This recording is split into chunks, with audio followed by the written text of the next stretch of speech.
Sir নাক কান এবং গলায় সাধারণত কি কি ধরনের জটিলতা নিয়ে রোগীরা প্রতিনিয়ত আপনাদের শরণাপন্ন হয়? আমরা যদি প্রথমে নাকের ব্যাপারটাতে আসি, নাকের সবচেয়ে কমন যে প্রবলেমটা হয় সেটা হচ্ছে অ্যালার্জিক রাইনাইটিস। তারপরে নাকে ঠান্ডা সর্দি লাগা, এগুলো কিছু অ্যালার্জিক নন অ্যালার্জিক দুইটাই হয়।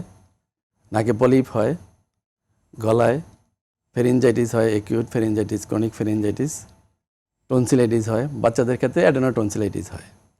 আর ইন কেস অফ ইয়ার কান পাকা রোগ সবাই জানে, কিছু কিছু একিউট কান পাকা, হঠাৎ কান পাকা রোগ, কিছু হচ্ছে ক্রনিক, যেমন ক্রনিক টিম্পানিক ভ্যারাইটি এবং ক্রনিক এটিকুয়েন্টাল ভ্যারাইটি, দুই ধরনের কান পাকা রোগ হতে পারে।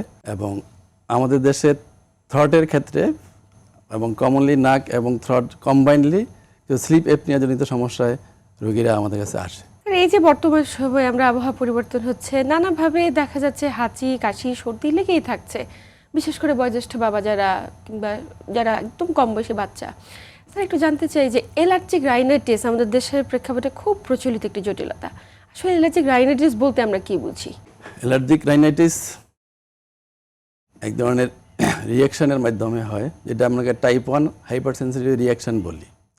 আমাদের বডিতে অ্যালার্জেন, বিশেষ করে নাক দিয়ে অ্যালার্জেন ঢুকে প্রথম যখন এটা সংক্রমণ হয়, ফার্স্ট অ্যাটাকে সাধারণত একটা অ্যান্টিবডি তৈরি হয় এগেনস্ট অ্যান্টিজেন, সেটা হচ্ছে আইজিই অ্যান্টিবডি। যখন সাবসিকুয়েন্ট অ্যাটাক হয় ওই অ্যালার্জেন দ্বারা, তখন সেখানে অ্যান্টিজেন অ্যান্টিবডি রিয়াকশান হয় এবং আমাদের শরীরে কিছু প্রোটেক্টিভ মাস্ট সেল আছে যেগুলো ওই রিয়াকশনের কারণে ডিগ্রানুলেশন হয়, ফলে হিউজ পরিমাণে হিস্টামিন রিলিজ হয়, কিছু সেরাটোনিন রিলিজ হয়, যেগুলো আমাদেরকে শরীরে যেই সিমটমগুলো আছে ওগুলো হওয়ার ব্যাপারে সাহায্য করে। এই ধরনের বিভিন্ন ধরনের অ্যালার্জেন আছে আমাদের আবহাওয়ায়, আছে বাসা বাড়িতে আছে, আমরা যেখানে কাজ করি ওখানে আছে।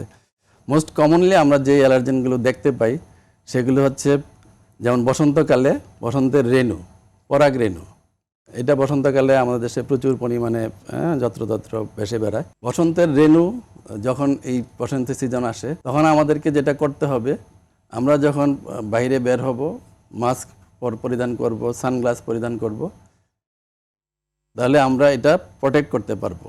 অথবা আমরা যখন দেখবো যে বাতাস, বাইরে এনভায়রনমেন্টে বাতাস আছে, তখন আমরা বের হব না। বিশেষ করে সকালবেলা এটার প্রকোপ বেশি দেখা যায়, আর্লি মর্নিংয়ে বাতাস বেশি থাকে, রেণুগুলো তখন মানুষের নাক দিয়ে প্রবেশ করে, তখন আমরা বের না হয়ে, অথবা তখন বের হলে মাস্ক পরব। যখন বৃষ্টি হবে, বৃষ্টির পরে সাধারণত আবহাওয়াটা ভালো থাকে, তখন আমরা বাইরে বের হব। এটা হলো পরাগরেণুর ব্যাপার। নেক্সট যেটা most common, animal dander, that means পোষা প্রাণীর লোম। বিশেষ করে আমাদের এখন ঢাকা শহরে অনেকেই বিড়াল লালন পালন করে, তাদের যে লোম, সেই লোমটা থেকে অনেকের অ্যালার্জি রাইনাইটিস হতে পারে।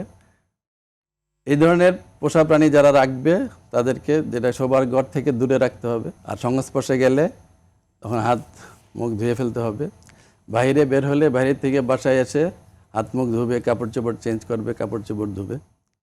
আর বিশেষ করে যারা সিগারেট স্মোকার, সেটা হইতে পারে বাচ্চাদের প্যাসিভ স্মোকিং হিসাবে আসে, স্মোক পরিত্যাগ করতে হবে।